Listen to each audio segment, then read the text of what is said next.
SIR নিয়ে গতকাল কালিয়াচকে দিনভর রীতিমতো হাঙ্গামা চলেছে,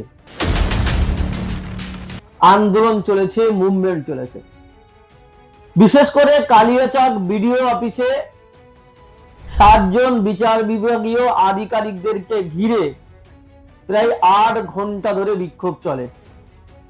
বিডিও সেখান থেকে পালিয়ে যাওয়ার চেষ্টা করে এবং বিচার বিভাগীয় আধিকারিকদেরকে দীর্ঘ 8 ঘন্টা আটকে রাখার পর সেখানে ফোর্স নামিয়ে সেখান থেকে বার করে নিয়ে আসা হয়। আর যখনই বার করে নিয়ে আসা হয় সেখানে আন্দোলনকারীদের গায়ের উপর দিয়ে গাড়ি চালিয়ে নিয়ে আসা হয় বলে অভিযোগ উঠেছে। সেখানে 2 জন গুরুতর আহত হয়েছে, অর্থাৎ সাধারণ মানুষের উপরে রাষ্ট্রের গাড়ি চলেছে। হ্যাঁ, আন্দোলনকারীদের দাবি কি? তাদের বৈধ ভোটারকে ডিলিট করে দেওয়া হয়েছে, তাদের নাগরিকত্ব নিয়ে প্রশ্ন তোলা হচ্ছে, তাদের ভোট অধিকার কেড়ে দেওয়া হচ্ছে। হ্যাঁ, আর তার জন্য তাদের প্রতিবাদ।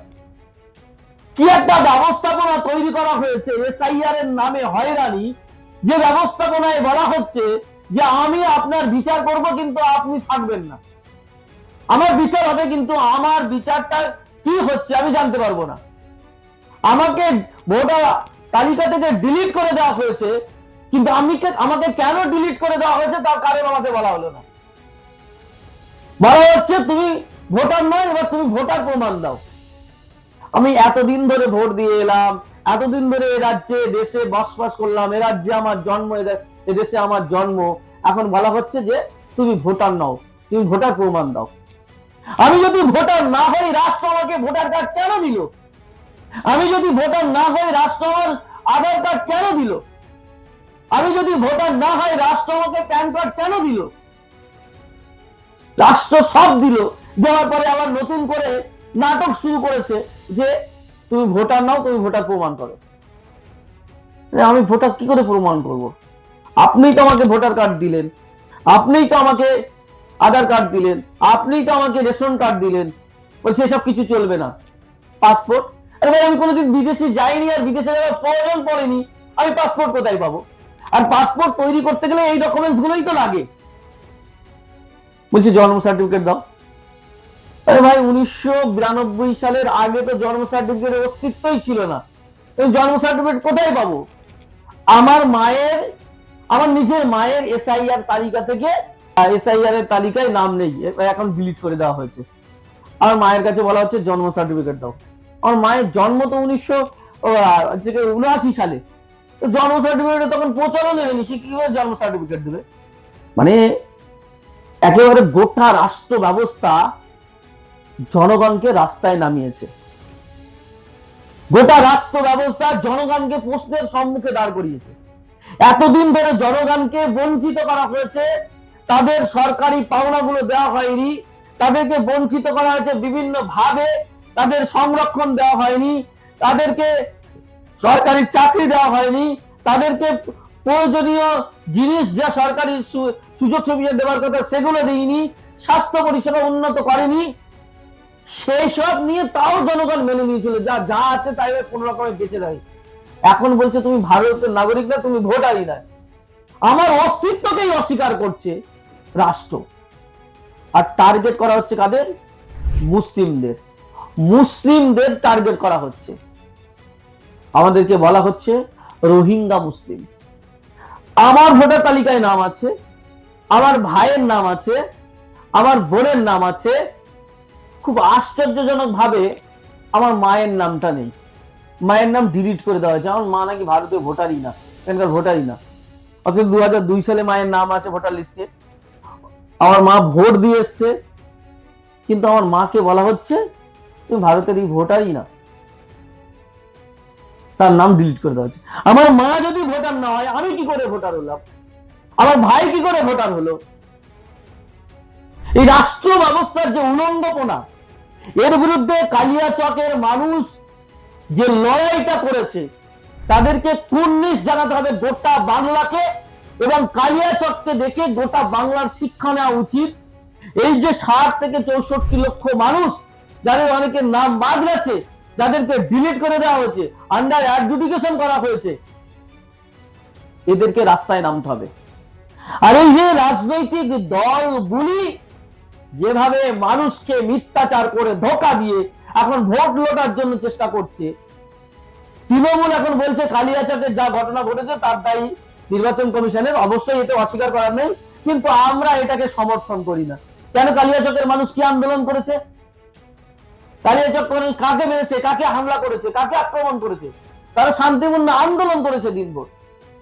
কোন বিচার বিভাগীয় আধিকারিক আক্রান্ত হয়েছে? বরং তাদের গাড়ির আঘাতে ওই আন্দোলনকারী আক্রান্ত হয়েছে এবং দুজন গুরুতর আহত, তাদের অবস্থা আশঙ্কাজনক। সেই নিয়ে তৃণমূল কংগ্রেসের কোনো কথা নেই। কালিয়াচকের যে ঘটনা, অর্থাৎ এই এসআইআর নামবাদ ইত্যাদি নিয়ে যে বিচারকদের ঘেরাও বা আইন শৃঙ্খলা হাতে তুলে নেওয়ার যে প্রবণতা কিছু মানুষের, আমরা খুব সর্বভারতীয় তৃণমূল কংগ্রেসের তরফ থেকে স্পষ্টভাবে বলতে চাই, এই ঘটনার গোটা দায় দায়িত্ব নির্বাচন কমিশনের।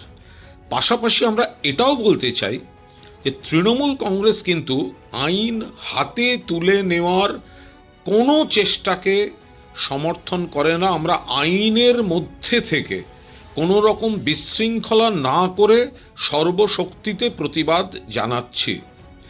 যারা এই ধরনের বিশৃঙ্খলা তৈরি করছে তারা বিজেপির মদতপুষ্ট দু একটি দল সংগঠন, তারা গোলমাল তৈরি করে ঘুরিয়ে বিজেপিকে ইস্যু তৈরি করে দেওয়ার জন্য এই ধরনের বিশৃঙ্খল আচরণ করছে। এমনকি তারা কয়েকজন সাংবাদিকদের গায়েও হাত দিয়েছে, সেখানে বলা হচ্ছে তৃণমূলের দালাল।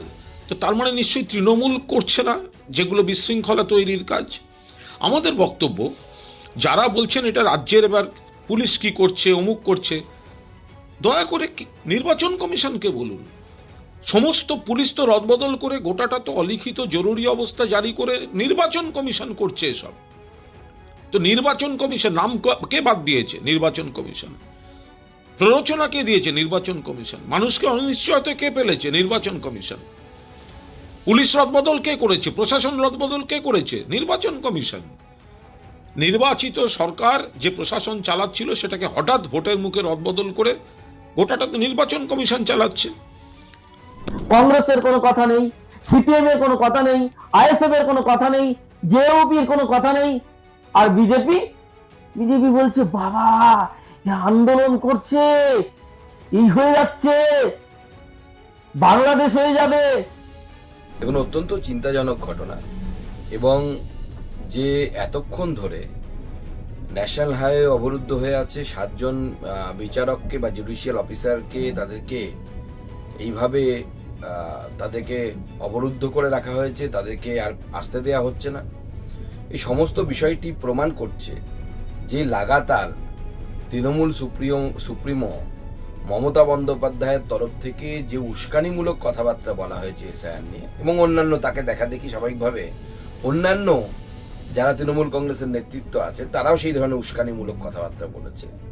সেই উস্কানিমূলক কথাবার্তা বলারই ফল আজকে আমরা দেখতে পাচ্ছি। আসলে বিজেপি নেতাদেরকেও ঘিরে ধরে প্রশ্ন করা দরকার। এই বিজেপি নেতারা বলেছিল যে একটা বৈধ ভোটারের নাম বাদ যাবে না, যারা উপার বাংলা থেকে এসেছে, যারা বাংলাদেশি রোহিঙ্গা, তাদের নাম বাদ যাবে। কিন্তু খুব কৌশলে একটা জিনিস দেখবেন, মুসলমানদের নাম বাদ গেছে, সাথে সাথে অনেক হিন্দুর নাম বাদ গেছে, যারা গরিব মানুষ, অর্থাৎ গরিব মানুষের উপরে অস্ত্র চালানো হচ্ছে। বিজেপিও চিটিংবাজি করেছে, তৃণমূলও মিথ্যাচার করেছে, সিপিএম, কংগ্রেস, আইএসএফ, জেইউপি এরা কেউ কথা রাখেনি। সবাই রাজনৈতিক ফায়দা নেওয়ার জন্য যতটুকু কথা বলা দরকার ততটুকু বলেছে। কিন্তু কালিয়াচকের মানুষ, সাধারণ মানুষ, তারা প্রতিহত করেছে। নেতারা ভোটে প্রার্থী ঘোষণা করলে মারামারি করুক, তারা লড়াই করুক, কিন্তু জনগণকে দায়িত্ব নিয়ে ভোট বয়কট করতে হবে। যদি এটা করতে পারেন, জনগণ যদি এই লড়াইটা দিতে পারে, কালিয়াচক যেটা করেছে সেটা গোটা বাংলা যদি করতে পারে, তাহলে নির্বাচন কমিশন বাধ্য হবে যাদের নাম বিচারাধীন বা ডিলিট করা হয়েছে উপযুক্ত কারণ দেখিয়ে দেখাতে হবে, এবং কারণ না দেখাতে পারলে তাদেরকে ভোটার তালিকায় সংযোজন করে তারপর নির্বাচন করতে হবে। এটা নির্বাচন কমিশনকে বাধ্য করতে হবে। বিচার ব্যবস্থা কি বলা হচ্ছে?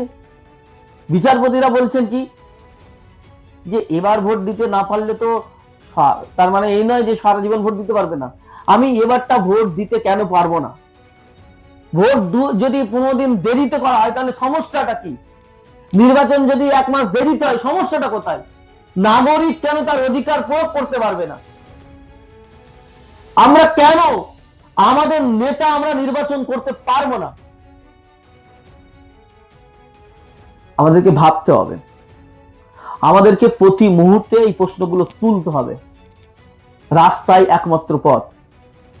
প্রতিটি মানুষ, সাংবাদিক, সমাজকর্মী, যে কোনো স্তরের শিক্ষক, ছাত্র, যে কোনো স্তরের মানুষ, ঠেলাওয়ালা, রিক্সাওয়ালা, শ্রমিক, পুরুষ, মহিলা, নারী, তরুণ, তরুণী, যুবক, যুবতী, প্রতিটি স্তরের মানুষকে এটা নিয়ে সোচ্চার হতে হবে। কারণ আজকে এই যে 60 লক্ষেরও বেশি মানুষ যারা বিচারাধীন ছিল, অনেকের নাম চলে আসলেও যাদের নাম আসেনি তাদেরকে আগামী দিনে প্রশ্ন করা হবে। রাষ্ট্র একের পর এক আমাদের উপরে চাপিয়ে দিচ্ছে। এরপরে আমাদের এনআরসি করা হবে, এনআরসি করে ডিটেনশন ক্যাম্পে রাখার চক্রান্ত করা হবে। আর সবচেয়ে বেশি ভুক্তভোগী মুসলিম সম্প্রদায়, এতে কোনো সন্দেহ নেই। টার্গেট করে করে মুসলিম সম্প্রদায়কে এটা করা হচ্ছে। কারণ বিজেপির রাষ্ট্রীয় এজেন্ডা, আরএসএস এর রাষ্ট্রীয় এজেন্ডা হচ্ছে মুসলিম মুক্ত ভারত। মুসলিমদের তারা দ্বিতীয় শ্রেণীর নাগরিক করতে চান। সময় আমাদের হাতে বেশি নেই। আমাদের লড়াইটা করতে হবে, লড়াইটা লড়তে হবে, আমাদের ঐক্যবদ্ধ হতে হবে। কালিয়াচক যেভাবে আন্দোলন করেছে, যেভাবে পথে নেমেছে, গোটা বাংলার মানুষকে সেইভাবে পথে নামা উচিত। যারা ভিডিওটি দেখছেন ব্যাপকভাবে শেয়ার করুন, মানুষের কাছে পৌঁছান। এই লড়াইয়ে আমাকে, আপনাকে, প্রত্যেকটা মানুষকে জানাতে হবে। আজকে আমি সাংবাদিকের ভাষায় কথা বলবো না, কারণ এই লড়াইটা আমারও, এই লড়াই আপনারও। তাই আমাদের সকলকে পথে নেমে প্রতিবাদ করতে হবে, অন্যায়ের বিরুদ্ধে রুখে দিতে হবে, অন্যায়ের বিরুদ্ধে সোচ্চার হতে হবে, এবং আমাদের নিজেদের অধিকার নিজেদের আদায় করে নিতে হবে। রাষ্ট্রকে বাধ্য করতে হবে আপনার অধিকার ফিরিয়ে দিতে। রাষ্ট্র আপনার অধিকার যেমন কাড়ার চেষ্টা করছে, সেই রাষ্ট্রকে বাধ্য করতে হবে আপনার অধিকার ফিরিয়ে দিতে। এবং বিজেপি এবং তাদের দোসর যা করছে তাদের বিরুদ্ধে আপনাদের সোচ্চার হতে হবে। আর কোন পলিটিক্যাল লিডারকে বিশ্বাস করলে হবে না। যারা ভোট চাইবে প্রত্যেকটা বিধানসভায়, তাদেরকে বলুন আগে ভোটার পরে ভোট, আগে ভোটার পরে ভোট, আগে নিষ্পত্তি হোক তারপর ভোট করুন। প্রত্যেকটা রাজনৈতিক দলের রাজনৈতিক মঞ্চে এজেন্ডা হওয়া উচিত ছিল। তাদের এই শব্দটাই নেই, আগে ভোটার পরে ভোট। তারা মিটিং এ এই কথাগুলো বলতে ভুলে গেছে। এখন কিভাবে ভোট পাওয়া যাবে সেইটা নিয়ে ব্যস্ত। 60 লক্ষ মানুষের যায় হোক, বাকি ভোটার তো আছে, এদের থেকে আমরা জিততে হবে, এদের থেকে আমাদের ভোট পেয়ে ক্ষমতায় আসতে হবে, এই পরিকল্পনা প্রত্যেকটা রাজনৈতিক দলের। তাহলে এখান থেকে প্রত্যেকটা রাজনৈতিক দলকে প্রশ্ন করতে হবে। আমি সবাইকে প্রশ্ন করছি, কেউ বলবে আমরা কাজ করেছি, এইটুকু করেছি, এই করেছি। আরে ভাই, সবাই তো রাজনীতি নেওয়ার জন্য, ভোট নেওয়ার জন্য রাজনীতির ময়দানে নেমেছেন। একটা দল দেখান যে এই বিচারাধীন ভোটারদের বা যাদের ডিলিট হয়েছে তাদের নাম না ওঠা পর্যন্ত আমরা ভোটে লড়বো না, এরকম একটা দল এরকম বলে নমিনেশন ক্যান্সেল করেছে বা প্রার্থী দেওয়া বন্ধ করে দিয়েছে, তারা ভোটের প্রচারে বাদ দিয়ে এই আন্দোলন করছে। একটা দল দেখাতে পারবেন? দেখাতে পারবেন না। ফলে যে যতই ভালো নেতা হোক, প্রত্যেকেই কিন্তু ক্ষমতালোভী, প্রত্যেকেই স্বার্থবাদী, প্রত্যেকে রাজনৈতিক ফায়দা তুলতে চাইছে। কেউ ক্লিয়ার কাট কোনো কথা বলছে না, কেউ ভোট বয়কট করছে না। ফলে নেতারা তাদের স্বার্থ সিদ্ধি করার জন্য যে কাজ করছে, আপনাদেরকে রুখে দিতে হবে। আমাদের আপনাকে লড়াই নামতে হবে। আর সময় নেই। এই লড়াইটা আমাদের প্রত্যেকের লড়াই, এই লড়াইটা আমাদের প্রতিটি মানুষের লড়াই। আজকে যদি আমরা মনে করি যে ওই যে 60 লক্ষ মানুষের বিচারাধীন হয়ে গেছে বা ডিলিট হয়ে গেছে, ওটা আমাদের দরকার নেই, যাদের হয়েছে তারা বুঝে নেবে, আমাদের তো ঠিক চলে এসছে। আজকে ওদের এসছে, কালকে আপনার অন্য কোনো জ্বালায় জ্বলতে হবে। শ্রীলঙ্কা, বাংলাদেশ দেখে আমরা কি শিখলাম না? নেপাল, এই যে চারিদিকে গণ অভ্যুত্থান হচ্ছে, জেনজিরা মাঠে নামছে, প্রতিবাদে সোচ্চার হচ্ছে, রাষ্ট্রের বিরুদ্ধে আঙুল তুলছে, রাষ্ট্র যেভাবে অন্যায় করছে, রাষ্ট্র যারা পরিচালনা করছে সেই রাষ্ট্র পরিচালনাকারীদের বিরুদ্ধে আমাদের আঙুল তুলতে হবে। রাষ্ট্র পরিচালনাকারীরা যদি ভুল হয়, যারা পরিচালনা করছে, যারা ক্ষমতায় আসছে, তারা যদি ভুলভাবে রাষ্ট্রকে পরিচালনা করে, তাদের বিরুদ্ধে আমাদের সোচ্চার হতে হবে, তাদের বিরুদ্ধে আমাদের রুখে দাঁড়াতে হবে। সেই দায়িত্ব আমাদের প্রত্যেকের, সেই দায়িত্ব একটু পালন করতে হবে। এই বলে আপাতত শেষ করছি, দেখা হচ্ছে পরবর্তী পর্বে। ততক্ষণ ভালো থাকবেন, সুস্থ থাকবেন, ধন্যবাদ।